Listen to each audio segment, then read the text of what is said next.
Hey everybody, gonna get started. Just a second. Just getting my tea ready and slowing down this tempo. This is real aggressive. All right, you calm down.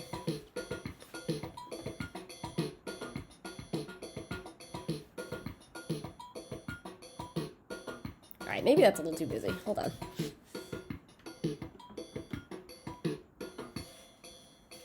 No, I don't like that either. All right. Let's get started. Hi, everybody.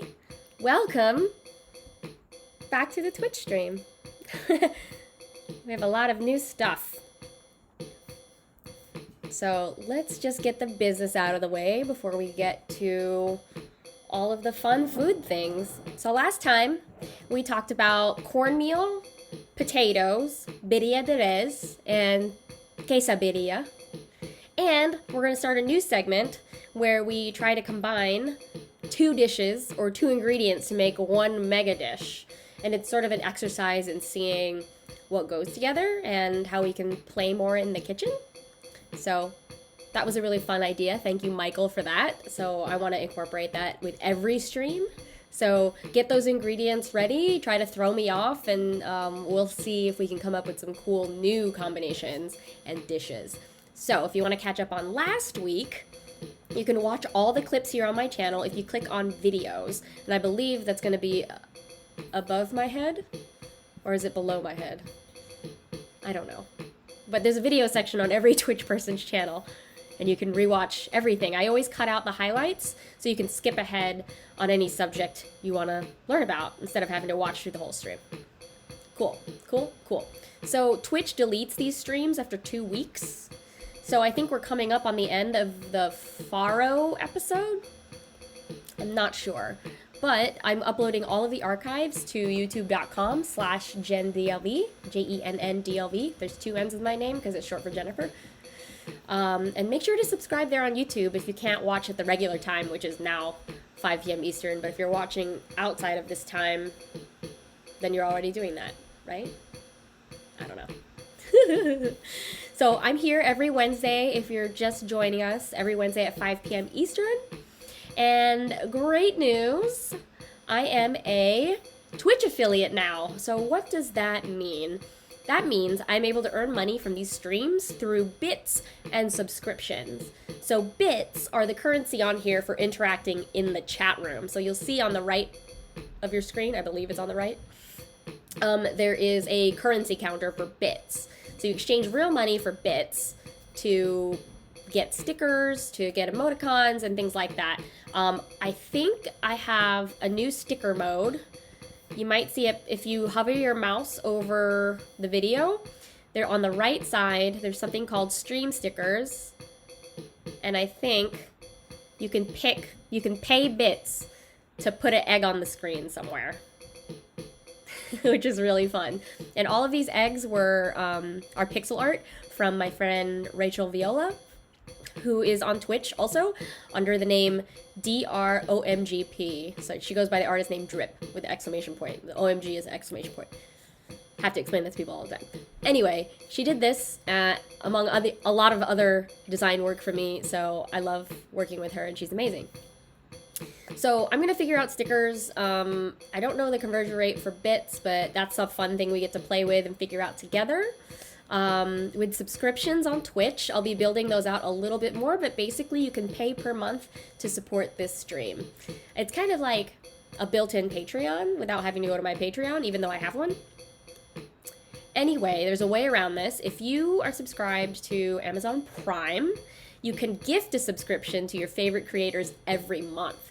So if you have an Amazon Prime account, click the purple button above the top right of this video, I think, and it says gift a sub. So gift a subscription, and you'll get a little crown next to your name in the chat after you confirm. And so that sends me a little bit of money, every month, which is great. So I can do this, part-time. And so the distinction that people make on Twitch is affiliates are part-time streamers, because they have less of a requirement. So I've had to stream 500 minutes and have 50 followers. So pretty much anyone can do that. Might take you some time, but the difference between an affiliate and a partner, a Twitch partner, is somebody who's doing it full time. They get like way more benefits. Like they have a stream delay, they have 60 days where their streams don't get deleted instead of 14, you know, so there's a lot of perks for doing a regular stream or show on Twitch. And so I'm a Twitch affiliate now, which is really exciting. And I've also updated the channel below the video window here, if you scroll down, with the Amazon module.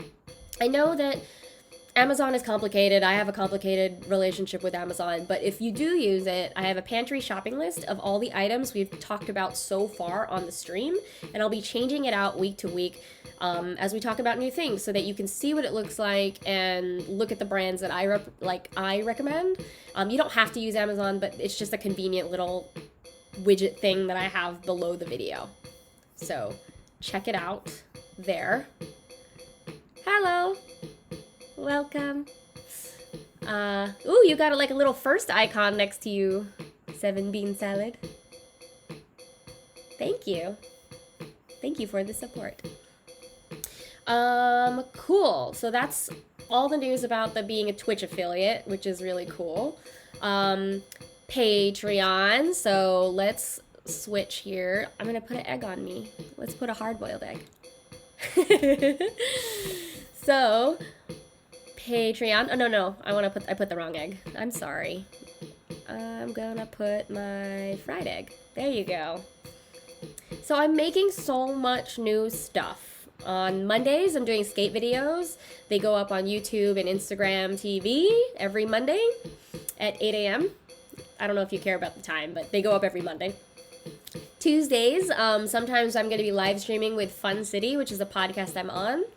Wednesdays, of course, here on Twitch, 5 p.m. Eastern. Thursdays is my day off. Thank you. Friday, Fun City, the podcast I'm on, episodes every other Friday with a behind-the-scenes show called Fun Chatty on all the other Fridays, but for our patrons only. You can visit our website, funcity.ventures, for more information about that, but I play Shadowrun, and I love it. I use a lot of magic. Yes. And then maybe on Sundays I'm going to start playing records for my mushrooms. My mushroom friends. I'll tell you more about this later, but this is who I mean. I'm not, yeah. When you can't have friends, grow them. Okay, let's see. Gonna keep talking about Patreon. So, have a birth month special. I'm mailing out free pixel egg stickers, which I have here too in front of me, to anyone that joins Patreon at the snack level or higher. So I'm running this promotion for birth month until April 30th. But if you can't do that, and you can't do a Twitch subscription, that's totally okay. There's lots of stuff for free that I'm posting. First of all, I have a pantry guide that's built off of the information that we learned from this stream. So it's just an alphabetical listing of tons of pantry ingredients and how to use them, plus recipes and full-on guides that I've published, like, as a freelance writer. So I'm hoping that that free resource will help people cook more or get started during quarantine. We also just always need new topics on the stream. So if you have any suggestions, put it in the chat, tweet it at me, send me a message on Patreon, all that. Like, happy to talk about it. I'll tell you more about what's in store for the next stream, but always need more ideas. Always need more ideas. So another free thing that's happening on Patreon, a monthly column, Wasuremono, is going up April 17th, and then every month thereafter. So I'm working on that slowly. It's really exciting. Ever since I've been social distancing, I've had to reprioritize a lot of my goals for making things, and it accelerated a few of my projects. So I'm telling you now here first that I'm starting a culinary word of the day podcast because I ordered a microphone, and we have to start recording Fun City from our homes, and so buying a microphone is gonna allow me to do other podcast things, so I'm really excited to start that. So I've had to readjust my goals on Patreon. And so right now we're at 41 of 60 supporters to cover a lot of my internet costs. You know, internet's not free. I can't go to a cafe anymore and hang out for the free Wi-Fi. So yeah. Hi. Yes, it's true. When you can't have friends, grow them. Yeah. Growing a lot of friends here. Last week on Patreon, I posted about eggplant bacon, which is totally vegan. A little bit of perspective about all the skateboarding videos I've been doing, and a monthly update for the $5 supporters. And that is mostly an archive of recipes that you might want to unearth again, ways we can collaborate, and so many other resources that I'm forgetting, and you're gonna have to just join to find out. Great. So that is Patreon. Woo. Okay, let's talk about Etsy. So, this is what's left in the Etsy store. Still got some buttermilk ranch. I added a few new things, so I'll talk about them now. We've got spicy furikake. I made goth as hell black sesame seaweed sprinkle. The spiciness comes from red pepper flake and urfa peppers, so this is like a very unique blend. Fusing like Japanese and Turkish peppers. Crazy, huh? Next, I have kitchen salt and pepper. This is an adaptation of Michael Twitty's kitchen pepper. He uses it in his book called The Cooking Gene, and it's lots of warm spices, nutmeg, clove, allspice, mixed with red pepper flake and Thai chili peppers, and then I cut it with some salt so it's more of an all-purpose seasoning. I used it on eggs this morning. The fat from like frying it like really mellowed it out, and it's just like a nice like additive. So kitchen salt and pepper. We have mole verde. I picked up mole powder, which is from Mexico City, and it has jalapeno, tomatillos, onion, garlic, all dehydrated into this wonderful powder, and then I mixed it with some salt, and so that's there. And then here's the regular not spicy furikake, which has fish product. It has bonito in it, but it's dark as hell, and I love it. So that's all the stuff in the Etsy store this week. Let's check in with the chat here. Hi, everybody. Good to see ya. So with Etsy also, the post office is going a little bit slower than I want it to. So I'm adding another day to my processing estimates. So it might be like 1 or 2 days longer if you order from Etsy. So I'm really sorry about that, but I'm working as fast as I can. It's just the USPS is overstaffed and overwhelmed. I mean, understaffed and overwhelmed. So I hope that gets better. And I hope I can keep selling things on Etsy. Anyway, so it's still birth month. It's halfway through birth month. It's been so wonderful to celebrate every day with everyone. If you want to send me a birthday treat, that is my Venmo username. Not necessary, but if you think I'm doing a good job on the stream, let me know. So what did I do this week? Let's show and tell. What's happening? Let's get rid of this Etsy screen. Don't you love this? It's like I'm putting together like a actual newscast. It's really funny. So this was my mushroom log from Smallhold at like 2 days ago. And I harvested my buddy. Actually, let me go get him. We named him. I'll tell you in a second, actually. 1 minute. Let me get him. So I harvested the mushroom that was growing. And through an Instagram and Twitter poll, my friends have helped me name him Guy Fungieri. Look at how massive this is. Like, I have to use 2 hands. It's like a child. These are my blue oyster mushrooms. I know. These mushroom logs are $15, but Small Hold themselves has a $25 minimum, so you have to buy like a couple pounds of mushrooms to make the order, go. But this is called a flush. So every time a mushroom lobe grows off of a log, it's called a flush. And so this is the first flush. It can flush 3 or 4 more times. And because it's inoculated from the inside, you can soak the log for 12 hours in water, in a bucket of water, weigh it down, and you can try again for like smaller flush. Compared to the other one that was growing on the other side of the log, this one is like 4 times bigger. Sorry, it's trying to eat my hair. Like, this is the view from the top. It looks like it's like a bunch of mouths. And then look at the gills there. Aren't they gorgeous? I love them. All right, and then once you've harvested them, you put them in a paper bag, very delicately, like I'm doing right now. God, I'm afraid.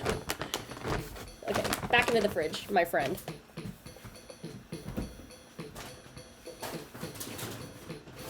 Okay.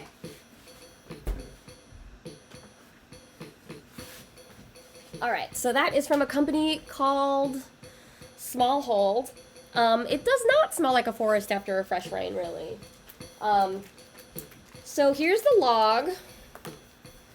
You can see that this is where I patched it up and I harvested.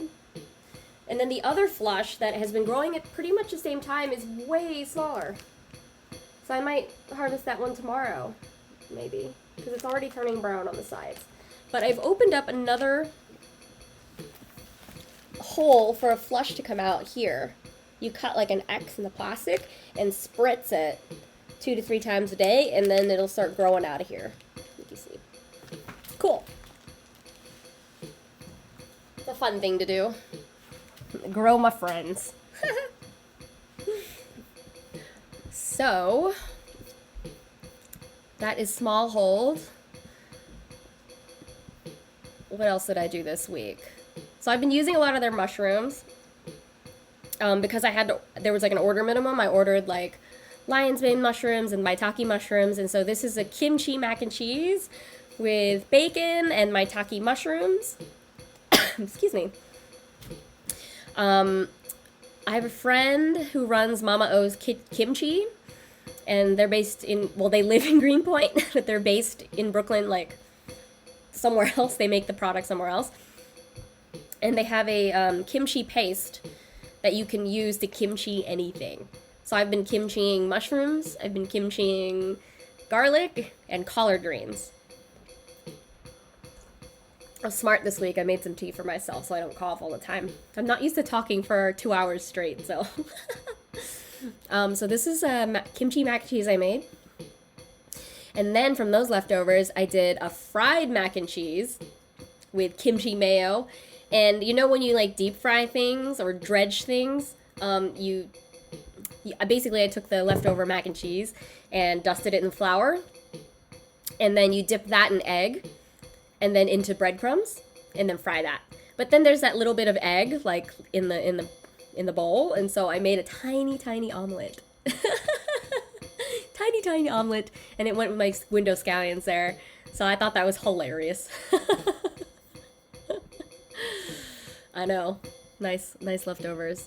I've been sprouting those rye berries, and they're growing into rye grass. Today they're actually an inch taller than this. This is outside on my patio grate, where I'm trying to do like my own little botanic garden. I don't think I'll be able to eat these because it's watered with like rain runoff from the floor above me. So it's just a fun thing to have and to grow more friends. One of the bigger projects this week was I made my first batch ever of English muffins. Significantly easier than a loaf of bread. Significantly less weighting and proofing than the no-knead bread, than sourdough. Less proofing than naan that I found. So this is a yeast dough with milk and you let it proof for 2 hours. It's really elastic though and really sticky. Like the King Arthur Flowers recipe is great, but the only thing that I would add is coat your hands in olive oil before handling the dough, because you just lose so much dough when it sticks everywhere. So coat your hands in a little bit of olive oil before you start working with the dough and breaking it into pieces. And then I've never seen this before, but it tells you to put cornmeal all over all the cooking surfaces you're going to cook it on. So like I have a cast iron plancha in the background here. And you proof the English muffin pieces on the cooking surface. So you have cold cast iron, and then you turn on the heat after you're done proofing, and they just cook directly there. And it's okay if it's on low heat and you forget about it for a while, because they're supposed to look toasty like that. And then you flip them. They cook for like 7 minutes each on each side, and it turned out really well. Like, I love them. They have nooks and crannies, like legit nooks and crannies. And so naturally I made a McMuffin with bacon. This blew my mind. I was like, I can't wait to have like butter and jam on English muffins. And then someone was like, Jen, you can make McMuffins. And so that's pretty much what I've been having for breakfast ever since I made the English muffins.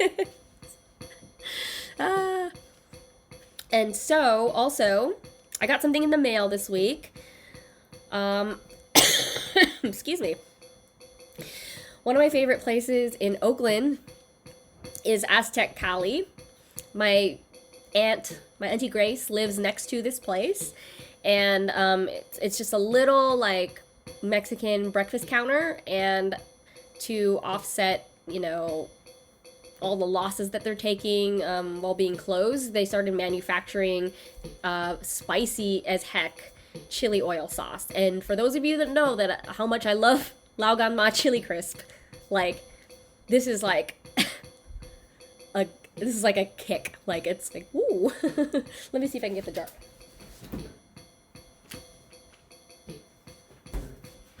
So this one, I have two versions. There's extra hot, which is the other one, that has chili de árbol.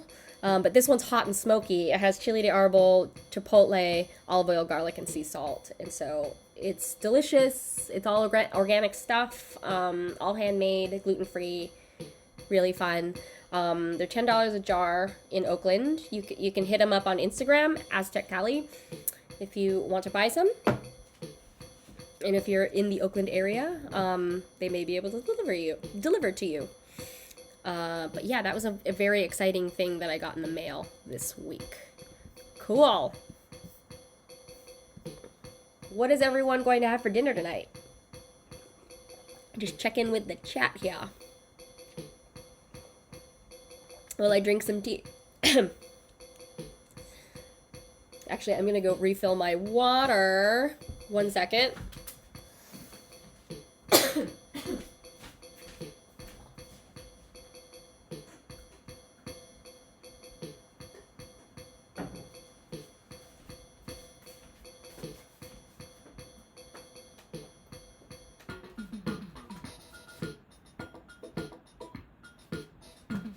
Cowbell. Some fill. Alright, I got more water. You're gonna pick up your CSA soon. It depends on what's inside. I want to know what's inside your CSA. That'd be cool. I love CSAs.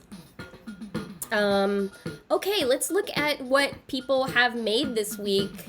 If you texted me a food photo, it's probably gonna be here. So a lot of you that are in the chat, you're gonna be like, that's my photo. So 7 Bean Salad sent me cheesy chili pasta. It's good. That looks great. Kate made lion's mane chicken nuggets. Aren't these gorgeous? So these are mushroom chicken nuggets. Well, there's no chicken in them, but they look like chicken. They look real crunchy too. Tris has been perfecting the fried egg in cream. And those are like crispy bits on top. Like, I bet that's real silky. It looks really good. I would just poke some toast into that right now. You know me, I love eggs. Feel free to text me and message me eggs all the time. I'll put them in the stream. I'll stare at them lovingly at night before I go to bed. Let's see. Wes had egg and bulgur wheat that we talked about a couple streams ago. Treat bulgur wheat like oatmeal. Savory and sweet.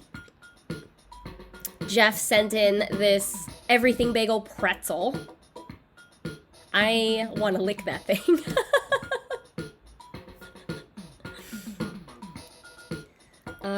JV sent this egg in a rye basket with some like fried pastrami and roast beef there.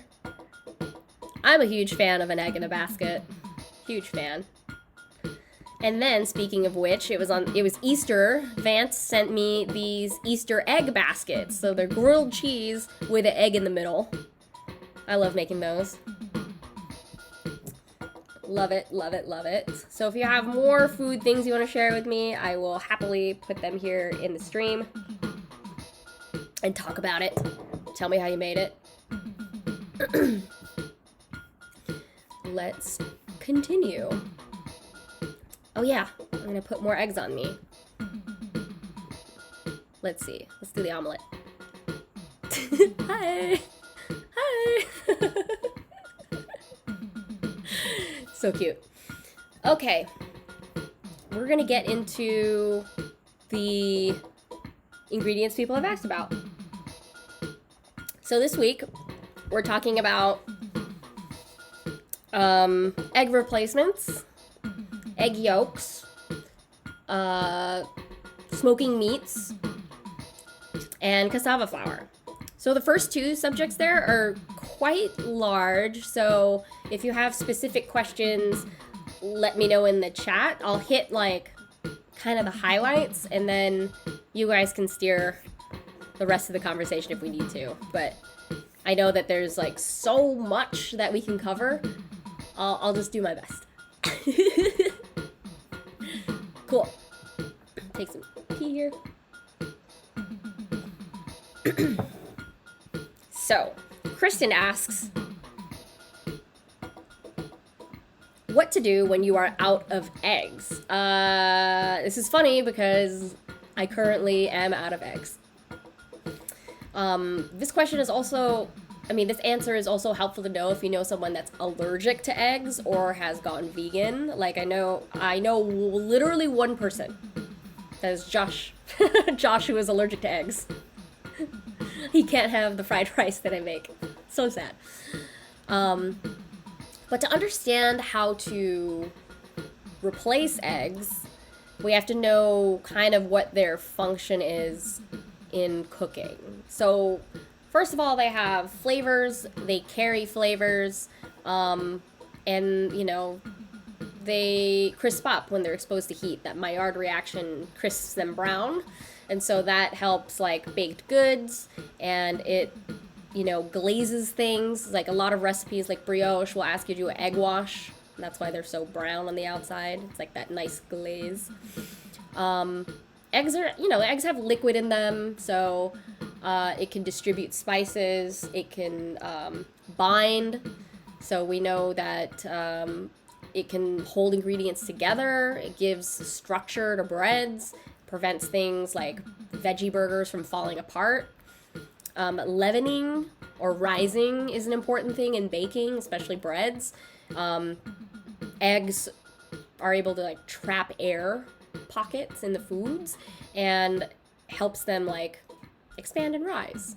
Yeah, it's like puffs, like in souffles, and like the most extreme example is like angel food cake and meringue. Like you have to whip for like not hours but minutes. Airiness, that's where we get airiness is from eggs, egg white specifically. And they provide moisture, so it just helps like leavening, moisture, flavor, binding, those are the things that we're looking for. And so there are so many substitutions for eggs depending on what you're trying to go for. So one of the first and like probably buzziest answers is aquafaba. And it's not just garbanzo bean water. All beans that you soak create aquafaba. They have like that byproduct that through the semi-permeable membrane of a bean, they are leaching out this starch. And so black beans have it, garbanzo beans have it, pigeon peas, like all sorts of legumes have it if they're in a can. The canned versions are probably the most viscous and useful to you. You could make your own aquafaba at home, but it's, you know, a lot of soaking time and waiting, and it's not going to be as thick because canned beans have gone through like a lot more processing and in the manufacturing phase of all the things. Anyway, so aquafaba, 1 egg equals about 3 tablespoons. It depends on what kind of egg your recipe is asking for. If it's a large egg, you know, extra large egg, then yeah, 3 tablespoons. But if they're like too small, too medium, you know, eggs, then it's probably more in the 2 tablespoon, 2.5 tablespoon range. Aquafaba is the best substitute for egg white. It whips up, but with a time limit. So I've tested this. It whips up great as a meringue. You can bake it. You can use it in a souffle, but it has this very, very short time limit. I tried to do like a whipped, like plain meringue, unbaked, and it was like this high in the cup when I was trying to serve it, and then collapsed like within 10 minutes. So you got to use it right away. It doesn't have that same protein structure as eggs, but in a pinch, it doesn't really taste like beans, so far as I've found. So yeah, aquafaba, one thing. Chia and flax seeds are always paired together when it comes to replacing eggs because you have to soak both of them. You can even do a mix if you want to change up the texture. So chia seeds are more gelatinous, bulby, like a tapioca starch. And flax seeds are more of like a sticky, they're both seeds, but like one is round, one is flat, and they have like a kind of a different stickiness to them. But it's basically 1 tablespoon of chia or flax seeds mixed with 3 tablespoons of water after you've ground them. So like grind up the seeds first, measure after grinding. So that's the proportion, 1 tablespoon of the seeds ground to 3 tablespoons water. And you have to wait. You have to bloom it like you would yeast for 10 minutes. So how do you grind this stuff? You can grind it in a clean coffee grinder or use a mortar and pestle or use 2 rocks. So chia and flax seeds, they impart nuttier taste, but be careful when you're baking with it, especially in breads. It becomes like a little bit denser. Yeah. So it's not as light and airy as aquafaba, but it will give you like a nuttier flavor. Pros, cons, I don't know. Another one is applesauce, mashed banana, cooked pumpkin, so like fruits and vegetables, mashed fruits and vegetables as a binder. This works really well in quick breads. So banana bread, duh. So 1/4 cup applesauce, mashed ripe bananas, cooked pumpkin or like pumpkin paste from a can, or avocado. But I don't know. The last one is, I don't really like warm avocado. It really bugs me. I don't know, it's just like, whoa. Some people like it, but I don't. The only con to using mashed fruit and vegetable is you're imparting the flavor of that ingredient on your baked good. If that was the intention, then hell yeah, great, added value. But if not, you're trying to do like a chocolate and you don't want it to taste like pumpkin and you don't want it to taste like avocado, then you gotta think of something else. Let's see. There is also like a powdered commercial egg replacer. It feels really weird to say this, but actually Bob's Red Mill has it. It's typically like a mix of potato starch, tapioca starch, and like leavening agents, some of which that I'll talk about in a minute. But yeah, it's kind of in a bag and you just measure it out. It sounds expensive to me, like commercial egg replacers. And it also doesn't really have a lot of testimonials about it online. Like, nobody like really loves it. Or maybe they do and I just haven't found the recipe where they I don't know. But egg replacers, for each egg you can use this is a really wide range, 1.5 teaspoons to 2 to 3 tablespoons. That's like a huge difference. So I guess it depends on the manufacturer of the egg replacer. You just have to look at the package. There's no like consistent mix because each producer does different proportions of potato starch to tapioca starch to whatever, and each of those things absorbs, you know, different levels of liquid. I don't know. All right, that's all I know about commercial egg replacers. If you know more about it than I do, please educate me. Another one is silken tofu. I don't really prefer this as a replacement, but if that is your only option, then yeah. It makes baked goods heavier because of all the water content. And I had a thought, and I haven't tested it, but by this logic, since tofu is soybean based, pureed beans should also work in this context. But I haven't tried it, so maybe I'll try to do like black bean muffins or something. Does that sound crazy? I don't know. I want to try it. Another replacement or like leavening. So all of this so far, we've just talked about like binding and baking, but rising is something that I haven't really mentioned yet. So do you remember in science class, like when you had to make a volcano? So baking soda and vinegar is actually a great replacement for chocolate cake leavening. So if you don't have an egg, baking soda and vinegar can give you a vegan rise in a chocolate cake. And don't be afraid of the vinegar. It's only 1 tablespoon, and since it's a 1-to-1, like a 1 teaspoon to 1 tablespoon of vinegar, it sort of neutralizes in the reaction. So the baking soda eats up all that vinegar and all that, you know, ammoniated, like nosy, sharp smell, you know, gets dissipated in the oven. And all you're left with is chocolate cake. Let's see. In muffins, you can use yogurt or buttermilk to replace an egg. Just, you know, 3 tablespoons of each. Arrowroot powder is another one. I'm not very experienced with it, so I think I've never actually worked with it. But 2 tablespoons or 3 tablespoons of arrowroot powder also will replace an egg. Nut butters, if you're not allergic, so 3 tablespoons of that. And the kitchen had a really interesting conclusion about all of these. So they did a test where they did vanilla muffins with all of these replacements, and seltzer, like 3 tablespoons of seltzer were perfect in their vanilla muffins.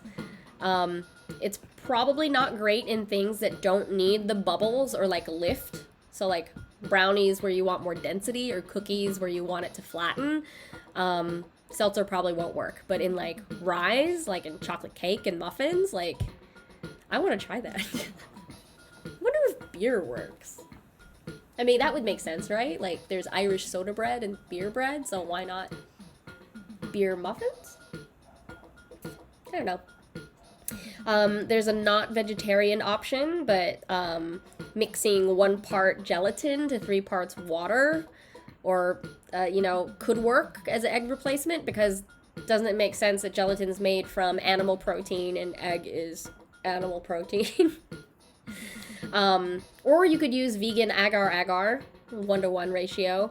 But the problem with this is you have to use it immediately. Like, it's soluble in heat, but when you're putting it in like a cold batter with like milk or water or like cold flour in a metal bowl that's also cold, It could clump up very easily.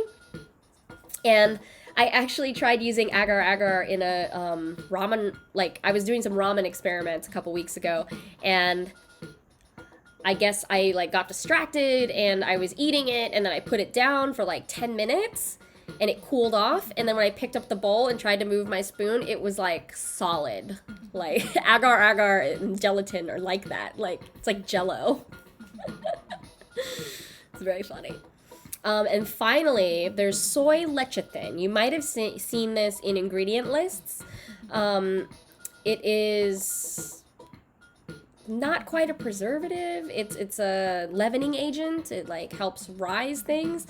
You can just straight up use 3 tablespoons of it with no water. It's, so far as I've seen from the research, the best substitute for yolks. But same case as aquafaba, same case as like agar agar and gelatin, you have to use it immediately. So those are all of the egg replacements that I've found so far. I might do like an infographic to like sum it all up, because I know that was a lot of information, but you'd be surprised. You might have lots of these things in your pantry to replace an egg when you run out of eggs. So that was for you, Kristen. Yeah. There was a follow-up question from my friend Omar. How gross are egg yolks, though, he says. I mean, it might sound like he's talking to the wrong person about this, but I'm not actually offended, because I hated eggs when I was little. Like, I hated so many foods. When my grandpa would order Sunnyside eggs at Denny's, I would just, like, have to look away, because he would just, like, crush it with his fork and just get it everywhere all over the plate, and I'd just be so grossed out. I'd be like, egg murder, man. I used to be that kind of person who only ate scrambled eggs. Like, it's wet, it's viscous, it's supposed to be a baby chicken. Like, I get it. But the way I think I got over it, you know, besides peer pressure at IHOP, you know, oh, I'll also have it over easy, because I didn't know anything besides scrambled eggs. It's having something to dip in it. So like crunchy things. So you need that contrast to enjoy it. Like, at least for me, like eggs and soldiers, which is like batons of toast, and you dip it in soft-boiled egg in a basket. That's why eggs come with so many other crispy things like bacon and toast. Yeah, I don't know. I just don't think eggs are meant to be alone. Kind of like me. Yeah, so breakfast, that's why you have crispy potatoes with things. Even potato chips, like dip potato chips in a soft-boiled egg. That sounds so good. Or have it on an absorber like rice. Or in the Philippines, we call that silog, because it's egg over garlic fried rice. Well, it's a... Yeah. Because egg is itlog, and it's a portmanteau. So silog. Fried rice, yeah. Anyway, that is my answer about egg yolks. Yes, they were gross to me when I was younger, but now, because I enjoy crunchy things so much, eggs are like kind of a perfect accompaniment for it. All right. Do we have any questions in the chat, friends? How are you guys doing? Are you drinking anything right now? I'm drinking herbal tea because I keep coughing whenever I talk. My spring allergies are real bad. How about you? Let's change up the music too.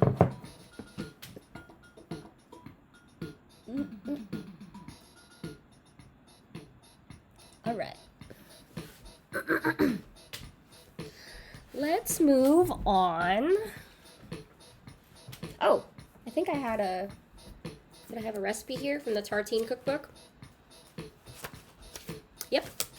So, from the Tartine cookbook, Tartine all day, I have flagged here flax coconut muffins. So, a couple weeks ago when we talked about chia seeds, it had the same function as the flax seeds in baking muffins. So, flax coconut muffins. Interesting. That was a good example. Let's move on to another subject. All right, Brian asked about smoking meats. So, yeah, this is a really wide ass subject. And so, maybe I'll just tell you about my current setup and some of my previous setups and the things that I've made. But if you have any specific questions about smoking meats, then please ask in the chat. So my current setup is seriously just a baby Kingsford Bell from Target. You know, like the little bulbous grill. I use charcoal and wood chips. Super, super easy. So essentially when smoking meats, you can do, there are two kind of classes of it. Hot smoke and cold smoke. So hot smoke is like a lot of active, thick smoke and higher temperatures. So this is for like thicker meats that can handle it. So like roasts and ribs and things. Cold smoke is for more delicate items like salmon, cheese, vegetables. You don't really want to cold smoke thick cuts of meat because I've mentioned before there's like a safety guideline. There's a temperature danger zone that we need to stay out of. So we need to be either be below 40 degrees Fahrenheit or above 140 degrees Fahrenheit. So there's an exception to this. When you're storing food or in the middle of cooking food, they can be in the range. They can be in the danger zone for 2 hours or up to 2 hours. So smoking things can take a long time and you don't want bacteria to grow. You know, you don't want to promote the growth of bacteria. So larger meats need a higher temperature to cook faster. More delicate things should only be smoked for like not even an hour. Like because they're supposed to be cut thin or delicately handled, or they will overcook. Like if you put salmon in a hot smoker, it's going to seize up and lose all that beautiful fat and like overcook. So cold smoking, more delicate things. Hot smoking, things that can handle it, like thick meats. And the temperature, yeah. Excuse me. Woo. So essentially when you're setting up any charcoal smoker, you need to soak the wood chips the night before. So you need to know where your wood comes from. If it's from your own yard, make sure that it's not toxic. Hardware stores will have all sorts of flavor of wood chips, from mesquite to maple to cherry and almond. I prefer using almond and cherry woods because those are the ones I sort of grew up with. Like, I would go cherry picking in Brentwood, California, or my parents have almond wood in Palmdale, California. So those are the two kinds that I like using. But sometimes in Brooklyn, I'll find pecan wood and other, maple, like lots and lots of other kinds of woods you can use, as long as it's food safe. So you soak the wood overnight, and then you start the grill, start the coals, wait until they're gray. I use a chimney, so let me show you this setup here. I have it. Oop. Oh, I forgot to show the eggs earlier. But me with a grill. This was my previous grill. It is smaller than the Kingsford one that I have. I mean, it is bigger than the Kingsford one I have. I would say my Kingsford one is 3/4 of this size. This is the smoker setup for that. So I had a chimney. You put all your charcoal in it. You light a piece of paper underneath it, like a paper ball underneath it, and let it go. Wait until the charcoals are gray. Spread the coals out on one side of the grill. You want to create a hot side and a cold side. And then you put the wet wood chips, like shake off as much of the water as you can from the wood chips, and then put it over the coals. And then you want to put the grill grate back on and put the food opposite of the heat. You don't want the food to be cooked by the by the charcoals. You want it to be smoked by it. And that's why when I put the lid on, the vent is over the food, because the smoke has to pass up and over the food and then out the hole. So you don't want the vents to be right over the gray charcoals, because it'll just go straight up. It won't circulate. So remember that. Yeah, so that's how I do it in a small apartment with a backyard space. I know that not everybody's gonna have access to that. So another thing you can do is, if you have a backyard, you can do a cinder block that has holes in it, and then create like a dome like foil over it. And if you don't have a backyard, there are some grills online that are like flower boxes that hang off a railing. But if you're going to do that, please get a fire extinguisher and warn your neighbors. It's probably totally illegal and like against your lease, but like, I told you, to warn your neighbors, get a fire extinguisher. You can't sue me.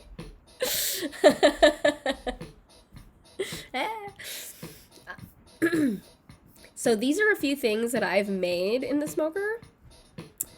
I've done pastrami turkey legs for Thanksgiving.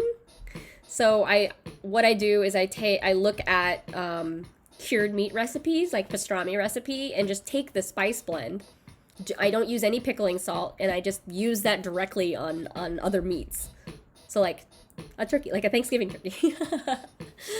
So these are pastrami turkey legs. Before they went into the smoker, they came out like bright red after this. Like, it was amazing. This is the finished pastrami turkey breast that we did one year. I did the pastrami coating on the outside, and then did a herb butter on the inside of the skin. You can see that there's like this green under layer. Let's see. I love smoking mushrooms. These are lion's mane and smoked maitake. You can see that they get this like purple blue sheen on them. Cute.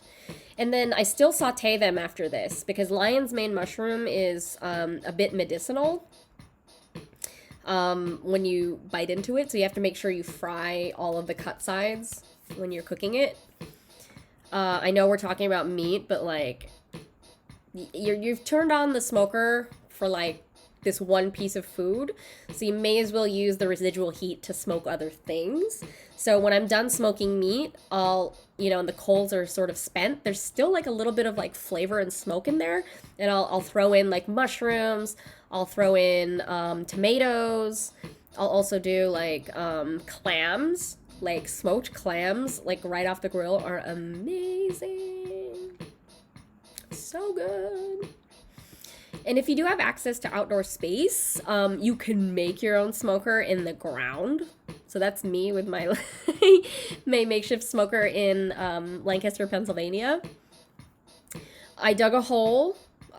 We had a grill grate that was a little bit bigger than the hole. I put a lot of wood underneath it, and kept replacing it and like putting wet wood over fiery logs, and that created all the smoke. And then we did tasso ham in these, and then that, I think that dish is from like a satellite dish, I don't remember. And then the 2x4 to hold it up.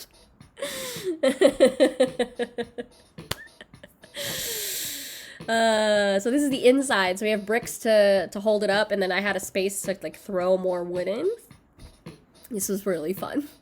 On the grill is tasso ham, because that year we decided to make vegan chili, and then I threw a tantrum and was like, I am going to bring a meat. And I smoked all this tasso ham, which is sort of a New Orleans sort of meat. It's thinly sliced pork that is dressed with lots of allspice and marjoram. You can see here, this is when it's cut up. Yeah, so it's marinated in all the spices. Well, no, it's marinated in pink curing salt for like a couple days to seize it up and get rid of some moisture, and then you smoke it, chop it up, and then throw it in chili. That's what we did. So that was fun. Love building my own smoker. But if you have that little Kingsford grill like I have, there's another method that I haven't tested yet. So I do the hot zone, cold zone. But there's another method called the snake, where you take the individual briquettes and line them along the inside, like in a circle, in the grill. And what you do is you light one charcoal briquette, like, super gray, like done, ready, and you put it at the beginning of the circle like it's a fuse being lit. And so essentially, as the heat reaches each coal, that is pretty much a smoker for like 8 hours in this small vessel. So you could put the food that you're trying to smoke in the very middle of the grill instead of doing a hot and cold zone. It's going to be surrounded. But that's only for like small amounts of food and more of a low heat, cold smoking situation. But I want to try it. It sounds cool. What else? So, yeah. This cookbook is one that I refer to a lot. It's called Charcuterie by Michael Roman and Brian Polson. You can see that I've, loved this book. It gets very beat up. You can see that I have this marked here for Tasso ham. Yep. Curing Tasso ham. So it has a mix of charcuterie, like salami, but it also has a lot of smoked things in it, like salmon, and pastrami. I keep going back to pastrami. Spicy smoked almonds, Carolina-style smoked barbecue, holiday ham, and you can see in the margins here, this is where I do all my math. Like conversion math, because it's pretty exact. Like, you need a kitchen scale to measure out a lot of these things, but that exactitude pays off in flavor. But yeah, this is a book I recommend.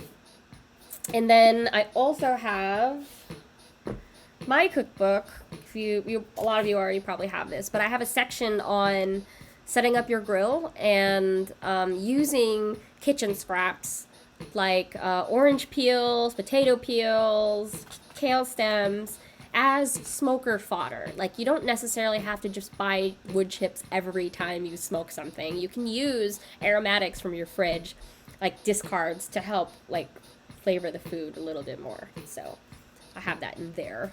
I believe it's page 81 in the lighted up chapter. Look at how cute. All right. So that is some things about smoke, but that makes me think about liquid smoke. There's a controversy among chefs, like barbecue masters. They don't think that it's a legitimate thing to use, but you know what? Home cooks, use what you got. Liquid smoke is really cheap. It's about $2 at the grocery store. It literally is captured distilled smoke. I watched a documentary about making liquid smoke.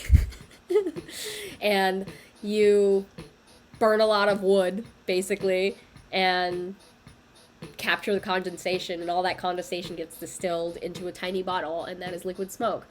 But it's really, really easy to go overboard with liquid smoke. So that's why every recipe that has it is only 1 or 2 dashes. Because then after that, you're like, oh, I'm chewing on sticks. So I use it still. I have some in my fridge because sometimes I do want to add a little smoky element to things. It's not a terrible thing.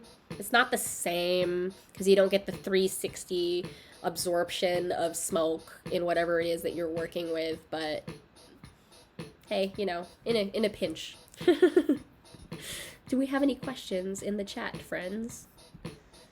So far. That was about smoking. Whoa, it's been an hour. God, I talk a lot. It's insane. Let's have a music change up. Oh, yeah.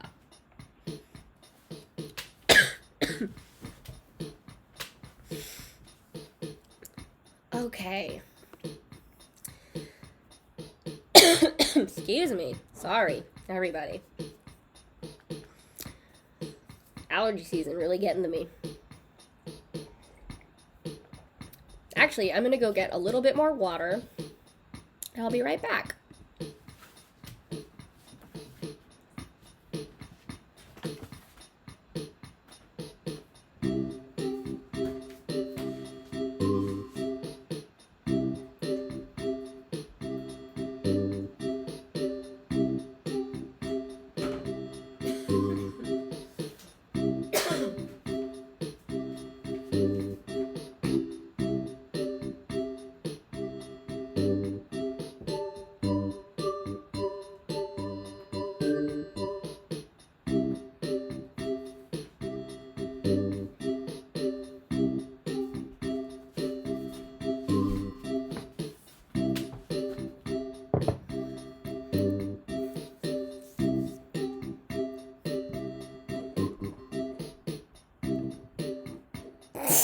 That was cute.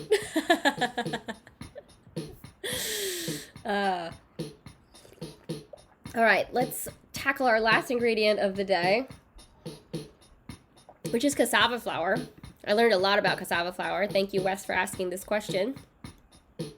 So, from Time magazine, published in 2010, the American Academy of Pediatrics released a policy statement on February 22nd recommending the labeling and possible redesign of hot dogs to prevent choking deaths among children. Here's a look at 10 risky foods, and guess what cassava is on this list? So, better known to Americans as tapioca, this pudding favorite is produced from the roots of a bush-like plant. The crop can have deadly consequences. If prepared incorrectly, cassava plants can produce cyanide. Did you know that? A small number of people are also allergic to it. The American Cancer Society warns that anyone with a latex allergy might be more susceptible to tapioca or cassava allergy and should consider opting for different desserts if they see it on a menu. That's insane. I didn't know that. Yeah, crazy. So it's true, cassava has naturally occurring cyanide compounds, but you can also find those in almonds and spinach, which is why we don't eat raw almonds. That's why they're roasted and they're blanched, to get rid of those toxins. So sure, they can be toxic, but it's only if they're eaten raw. So, don't bite into a raw cassava, okay? And you know what? Let me show you. You probably wouldn't want to bite into a raw cassava anyway, because it's got this really tough exterior. And then when you cut it open, or when I've cut open cassava, it's really milky and starchy on the inside and not that appetizing. It's like biting into a raw potato. I mean, sure, if you like eating raw potato, go for it, but don't do it with cassava because it's toxic. In Africa, they peel it and soak it in water to ferment for 3 days.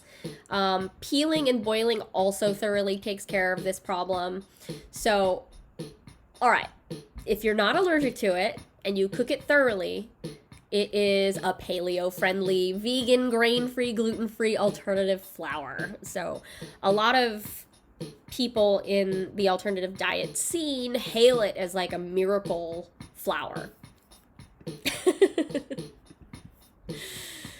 Generally, it can be subbed for 1-to-1 to wheat flour, but you should fact check a recipe before embarking on this, because it may depend on the context of how you use the flour.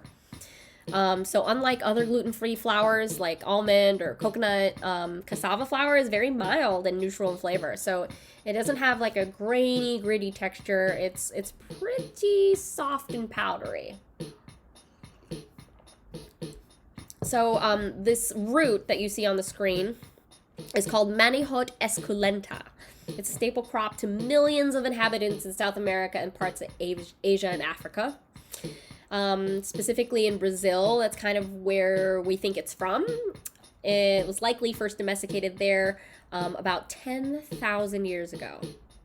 Yeah. So the plant produces the root, known as yucca with one C, Y-U-C-A, or manioc. Yucca with two C's is the desert plant, so don't confuse yucca with yucca. I think you probably pronounce them the same way, yucca and yucca. I don't know. One has one C and one has two C's. Oh, hey, what's up? I shouted out your pixel art skills earlier. I'll show you. We'll go back to the scene here. There you go. Got your eggs. So we're talking about cassava. It's the third largest source of food carbohydrates in the tropics after rice and corn. So, I mean, yeah, I can say for the Philippines, like, we eat a lot of rice. But then, after corn and rice, like, cassava is pretty high up there. So it's predominantly carbohydrates, but it's also a great source of vitamin C and manganese. So you can't get scurvy if you're eating cassava things. So sometimes cassava flour and tapioca flour are marketed as interchangeable, but there is actually a distinction between the two. So tapioca is a starch extracted from the root through a process of like washing, pulping, and like sifting it. So the wet pulp is like squeezed out, and that's how you get like cassava starch. It's also how you get potato starch from potatoes. And then once all the water evaporates from that material, the tapioca flour is like all that's left. And then the extracted starch from cassava also goes into arrowroot. So cassava vegetable turns into tapioca starch, which can also turn into arrowroot powder. Great. So cassava flour is the whole root, like minus the peel, and it's dried and ground. So that's the big difference between cassava flour and tapioca flour. Like tapioca flour is like processed. Cassava flour is like the whole thing. Which means cassava flour has more dietary fiber than tapioca flour. If you had the choice in the store, I would go with cassava flour. Yeah. So, recipes. So Bob's Red Mill has a few recipes for your cassava flour and how to use it. Pupusas, flatbreads. Well, let me show you a picture of what cassava flour looks like. Ingredients. Sorry, I have so many graphics here now. That's what it looks like. You can even make tortillas with it and use it as a vegan gravy thickener. So around Thanksgiving, if you're trying to do gravy or you're trying to do like a mushroom gravy and you don't want to use chicken broth or beef broth, you can use cassava flour as a thickening agent. Hooray! So in Brazil, detoxified manioc is ground, cooked to a dry and like crunchy meal known as farofa. And that's used as a condiment. It's toasted in butter or eaten as a side dish. And it's part of a big Brazilian meal called feijoada. And I have a recipe for that on the Put Egg on It website. I'll share it on Twitter later, but I have like a recipe that you can try. It's really fun and delicious. In the Caribbean, we have cassava bread. Specifically in Cuba, it's called casabe. C-A-S-A-B-E, casabe. I like that in some of these Spanish-based languages, V's and B's get switched. Like, that happens a lot in Tagalog. So, casabe. Cassava, casabe. Also in Cuba, there are buñuelos, which are like their version of a Spanish fritter, or like a donuts, basically. So in Africa, specifically in Ghana and Nigeria, you mix cassava flour with green plantains and water. And whoa, that sounds delicious. Oh, this is in fufu. Yeah, okay, sorry, that's what that dish is called. It's called fufu. You do green plantains and cassava mashed together with water to make like this like paste, and you cook it down, and it's delicious. And we spoke about this a couple streams ago, last stream, but cornmeal was another way that you could make fufu. But Cassava is like more widely used. Exciting. Let's see. Poe is a dish in, like, it's a dessert in Eastern Polynesia. So it's spelled like poke, but it's pronounced poe, or it's P-O''E. And it's you mashed bananas with arrowroot flour or cassava flour, and then you wrap it in banana leaves and then bake that in a clay oven until it was like pudding-like, and then you serve it with coconut cream. Cool. It's not to be confused with poi from Hawaii or like poke, you know, like the fish dish. It's like a whole nother thing. It's like a dessert. And finally, like my favorite section of this, in the Philippines, cassava is mainly prepared as a dessert. So like so far we've seen it as a vehicle, as like tortilla, or as a mash, or as like savory cakes, or like fried like farofa. But in the Philippines, it's dessert. It's most famously bibingka, which is a steamed or grilled cake in banana leaves. Suman, which is like rice and cassava, like steamed in banana leaves. You see a theme here. It's in pudding. It's in chips. There's cassava cake, cassava balls. Pitsi, which is cassava flour mixed with water, sugar, and lye, steamed, and then it's rolled in freshly grated coconut, which I'm allergic to, but the alternative is using grated cheese. So I would like that. So yeah, those are a lot of Filipino desserts that you can use cassava flour in. Does anyone have any questions about cassava flour? That was a lot of information. Suman is your favorite.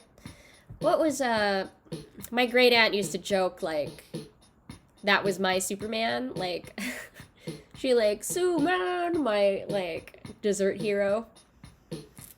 She'd be like, yeah. Grandmas, they make jokes. I know, it's ridiculous. Any other recipes that I know that use lye? Bagels. So you soak the dough in lye. I don't remember exactly what the chemical function is. I think it's to get that hard exterior. There are a few others that you soak things in lye, and I don't remember what it is. But bagels is number one. I want to look into that. Maybe I'll save that for another stream.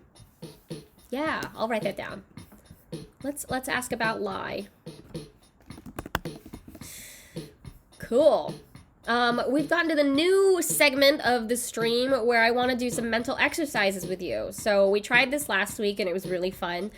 So in the chat, let's start naming two dishes that you want to combine, or two ingredients that you want to combine together, like it's chopped, and we'll try to think through how they could come together, and if not, why. Like, you know, so let's do mental exercises with ingredients and some recipes. So the original question from Mike a couple weeks ago was, how do you combine two dishes to make one mega dish? And so I went through sort of the way that I think about recipes and flavor pairings. Okay, so Rachel says pretzels. All right, we got pretzels. What's another thing? We got crunchy, we got salty, we got toasty. Let's do different music for this. Or I'll do this.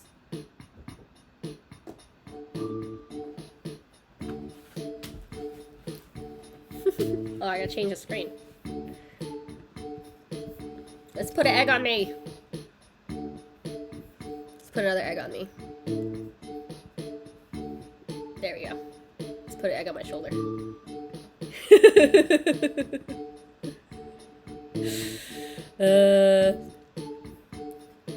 Okay, pretzels and tuna salad. I actually have eaten those together before.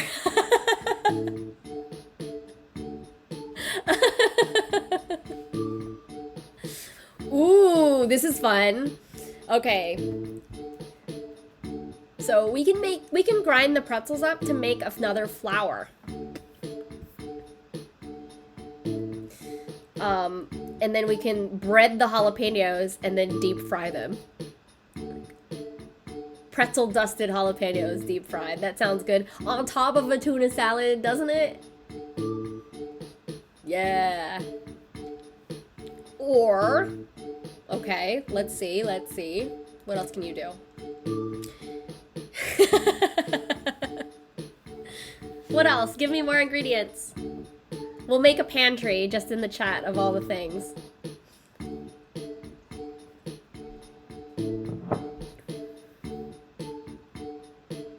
I like that. We could... Ooh, red bean paste. Damn! That is something that I am not experienced with. So I know that in buns, in bao buns, I've had it in cookies, I've had it in mochi. Definitely go great with pretzels. Oh, I've got it. This is gonna sound insane, but I was reading about people who live like or hike trails, so like Pacific Crest Trail and like Appalachian Trail, and a lot of these trail people dehydrate a lot of things, and so if we mash up if we have the bean paste and dehydrate it into a sheet like a fruit roll up, we could, I don't know, like I had an idea and I don't remember where it went. So if I make like fruit roll up like sheets from the red bean paste, we can, I don't know, roll up jalapenos and pretzels. I know it's like a sweet thing, huh? You're mixing all these things. You could make a sauce with the red bean paste with like wine or broth.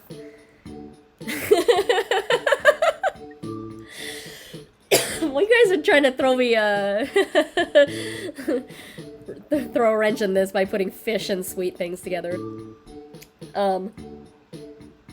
Kippered herring. Okay, kippered herring and red bean paste. Let's see if we can try to figure this out. Okay, we can make a sweet and sour spicy sauce by chopping up the jalapenos, right? Chopping up all the jalapenos. And we mix it into a red bean sauce with a little bit of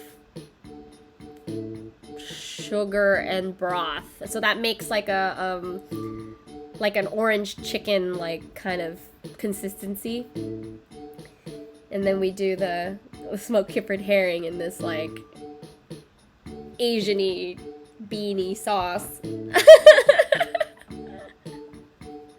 I don't know. I like this. This is fun. I mean, smoked kippered herring we can do in croquettes with a little bit of the red bean paste. Like, cut it with some mashed potato. Whisk in some of the red bean paste to like turn it red. Dredge those, fry those. Have some jalapenos on top. Oh, dredge it in the pretzel dust. There you go. That's great. Alright, how about, let's name some finished dishes and see if we can take them apart to make new things. So like flavors of pizza, flavors of soups, flavors of sandwiches. Let's see if we can Frankenstein them together. I'll, meanwhile, put another egg on myself. Oh no, don't move me. Oops, sorry. Hello, hard-boiled egg. Why won't you move? Uh-oh. I think my Twitch has... my OBS has, Oh, it's because it's locked. Okay, never mind.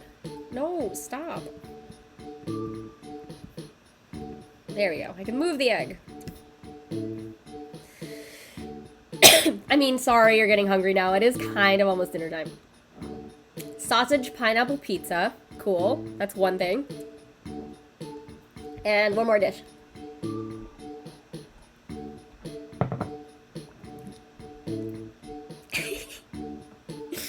This is fun. Did I tell you that I was like on a pilot cooking show where we had to take apart or make dishes from vending machine material? It was ridiculous. So I had to take apart a chicken Caesar wrap and make like an appetizer from it. Okay, sausage pineapple pizza and tortellini soup. Oh, I love this. Cool. So I'd start by picking off all the sausage from the pizza and picking off all the pineapple. I would try to take off all the cheese, put that in another bowl. I'd take all the tortellini off. And so we have a bowl of broth, we have tortellini, we have sausage, pineapple, and a pizza. Interesting. We could make tortellini mini pizzas, cut circles from all the pizza, and then like put a tortellini on each one, and a sausage on each one. That'd be funny. We can puree the pineapple and make like a chutney with the broth there, and add a little like pepper or something, like a red pepper. This is fun. We could do sausage and broth. You can reduce the broth all the way down to a gravy. Yeah. We could turn the pizza into a giant calzone and stuff it with the tortellini and the sausage, and then make a pineapple glaze after we bake it with egg on top. That's really fun. I'm like sticking with only baking things, but I know that we can do so many other things with it. Like we can take all the toppings off the pizza and deep fry it so it's more of like a giant tostada. We can also deep fry the tortellini too and make more of like a piadine, which is a pizza salad. So fry the pizza crust, put a bit of arugula there with lemon, put fried tortellini on top of that, make a pineapple vinaigrette, and then dress it with some crumbled sausage. That sounds fun. I would eat that because you could just fold it and be like, ha! It is a fun exercise. Thank you for helping me with that. Okay. That was fun. So next time on the stream... Wow, I can't believe it's already 6:30. So thank you for sticking with me this whole time. I'm thinking... Well, we're going to have to vote on this. So I've been writing a series on a new blog called Indoor Voices, called Bean Diaries. So it's a story of Bonzo and Garbra and Bea, all my companions. And I'm actually conflicted. So I finally have room in my fridge to open one of these cans. We have to figure out who I will open. I do have a fourth can that doesn't have anyone on it, so maybe that. But I'm planning to open one of these giant things of black beans and going to document how I use it up over the whole week. On the blog, I describe it as when I open one of these, it's like a bomb about to go off because I'm only one person. I can only eat so much.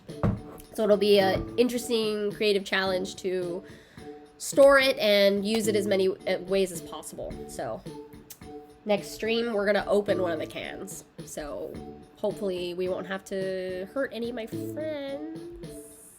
Ooh. Anyway, I also wrote a satire piece called Window Botanic Garden on Indoor Voices. So you can check it out. indoor-voices.blogspot.com is where it is. And next time, we need more ingredients, recipes, or cooking topics to cover.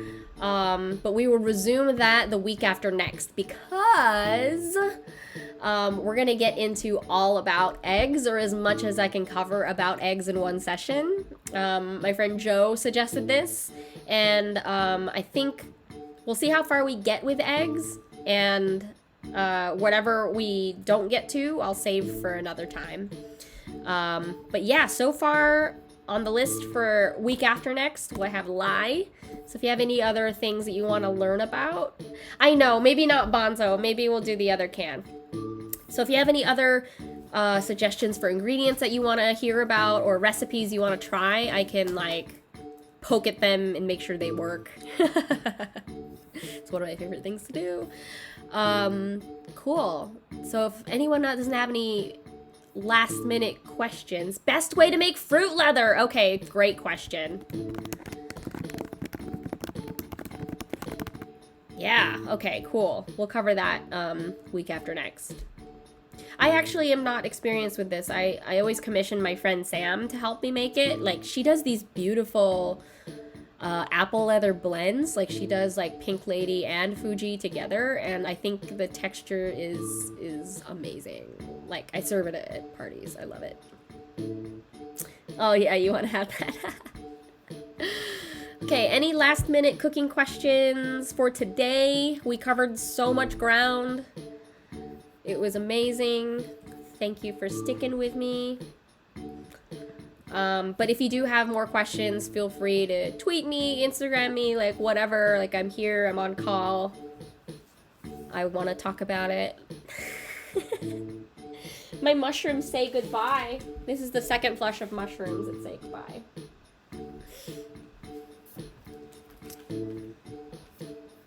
All right, everybody. I'll see you next week, Wednesday at 5 p.m. Or if you missed the beginning, I'm gonna have the replay on YouTube, or you can watch this for 2 weeks on Twitch. So this is my goodbye graphic by my friend Tu Tran. So thanks everybody, and I'll see you next Wednesday. Woo!